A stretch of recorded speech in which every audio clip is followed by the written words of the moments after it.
Okay. कक्षा 11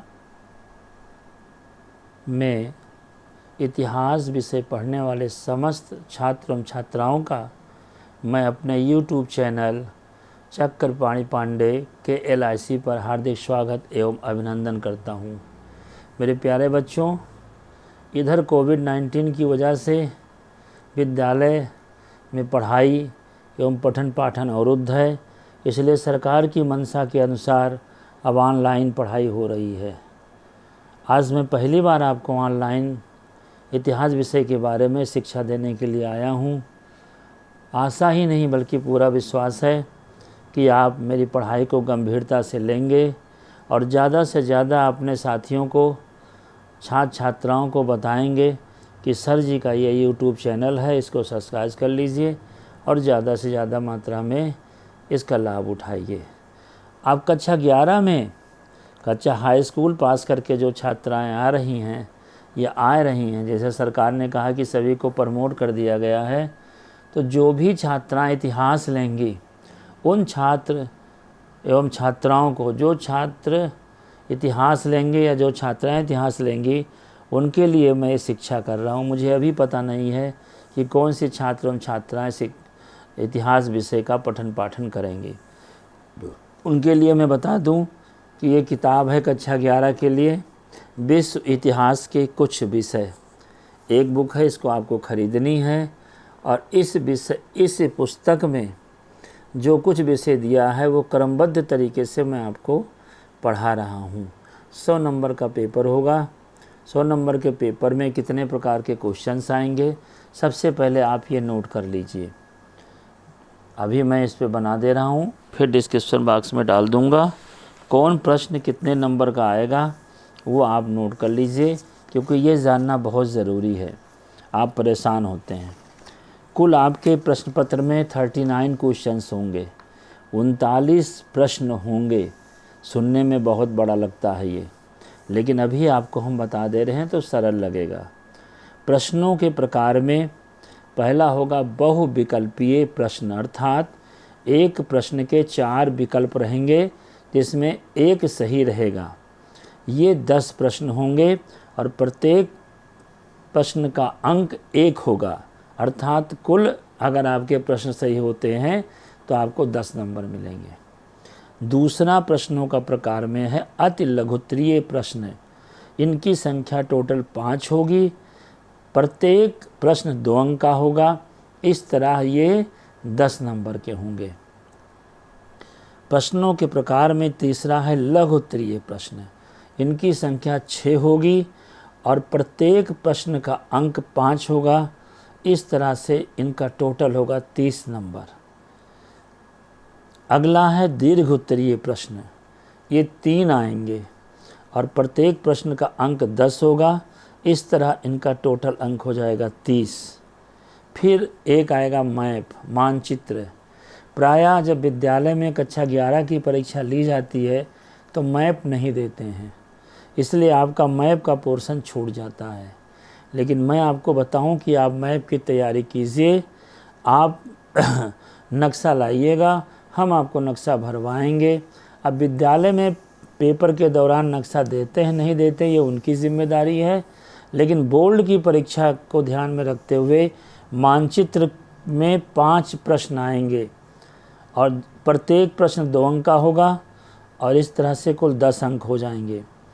फिर जो सबसे महत्वपूर्ण है वो है अंतिम प्रश्न, ऐतिहासिक घटनाओं से संबंधित प्रश्नों के उत्तर।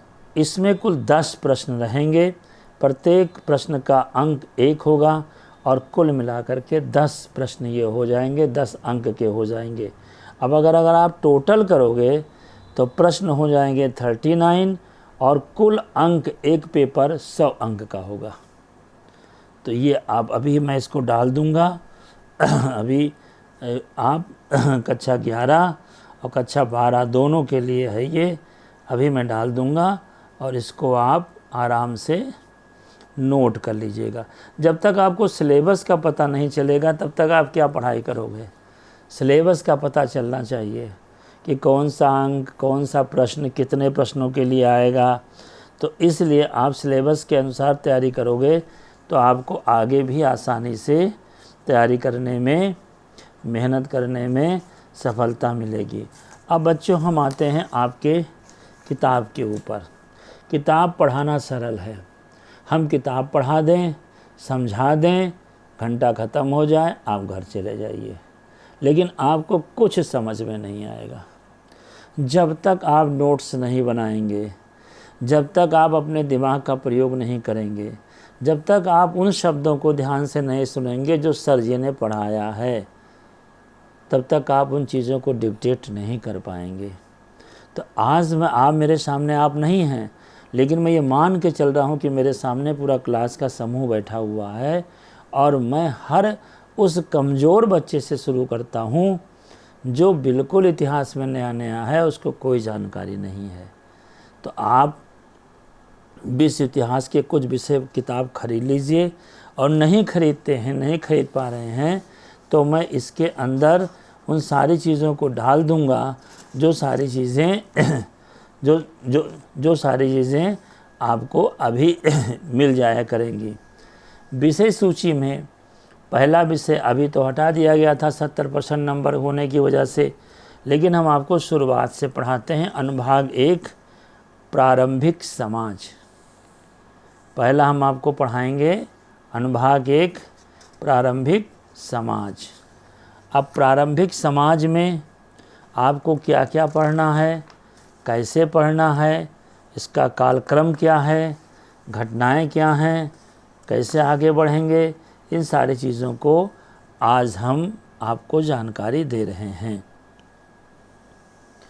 तो सबसे पहले आपको प्रारंभिक समाज के विषय में थोड़ी सी जानकारी दे दें ताकि आपको समझ में आ जाए।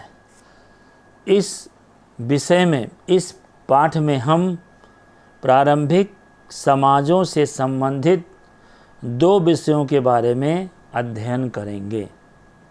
पहला विषय सुदूर अतीत में लाखों साल पहले मानव अस्तित्व की शुरुआत के बारे में है। दूसरा, यदि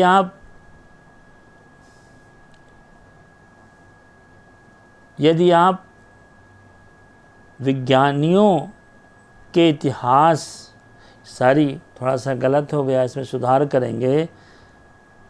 पहले पाठ में यानी प्रारंभिक समाज के पहले पाठ में हम प्रारंभिक समाजों से संबंधित 2 विषयों के बारे में पढ़ेंगे। इसमें पहला विषय सुदूर अतीत में लाखों साल पहले मानव अस्तित्व की शुरुआत के बारे में है। उसमें आप ये पढ़ेंगे कि सर्वप्रथम अफ्रीका में मानव प्राणियों का प्रादुर्भाव कैसे हुआ, और पुरातत्व विज्ञानियों ने इतिहास के इन प्रारंभिक चरणों के बारे में हड्डियों और पत्थर के औजारों के अवशेषों की सहायता से कैसे अध्ययन किया। ये पहला विषय हमारा होगा। दूसरा विषय कुछ प्रारंभिक नगरों जैसे मेसोपोटामिया, जिसको हम आज इराक के नाम से जानते हैं, के कुछ शहरों के बारे में चर्चा करेंगे। इन नगरों का विकास मंदिरों के आसपास हुआ था। ये नगर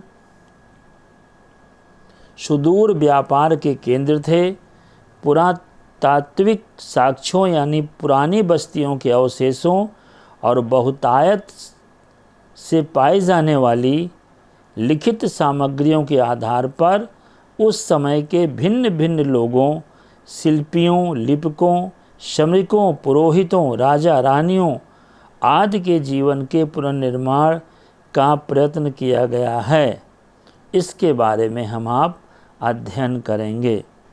ठीक है। अब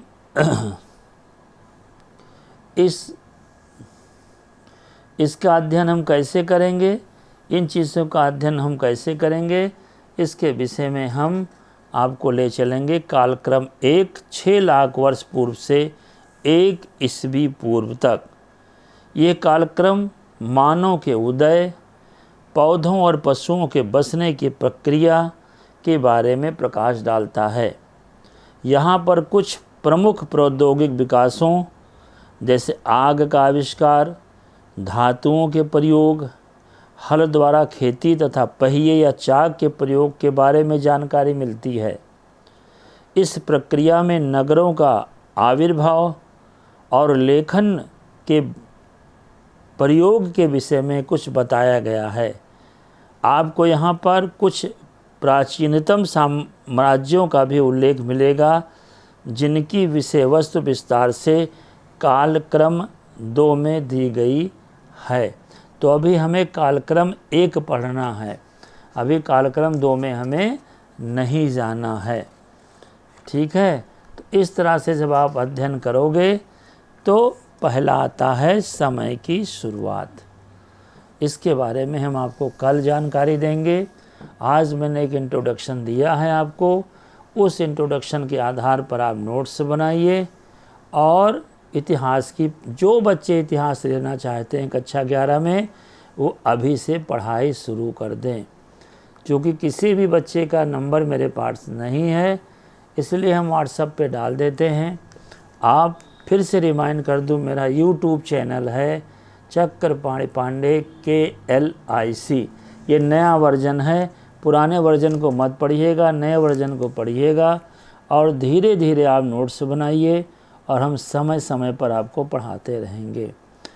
मैं फिर आपसे कह रहा हूँ कि कोविड-19 से अपने आप को बचाइए, क्योंकि ये बहुत ख़राब बीमारी है। जिसको हो जाती है वही जानता है। साफ़ सफाई का ध्यान रखिए, अपना ध्यान रखिए, घरों से बाहर कम निकलिए और इसीलिए ऑनलाइन की व्यवस्था की गई है कि आप ज़्यादा से ज़्यादा मात्रा में अपनी शिक्षा के क्षेत्र में ध्यान दें और पढ़ाई करें। बहुत बहुत धन्यवाद।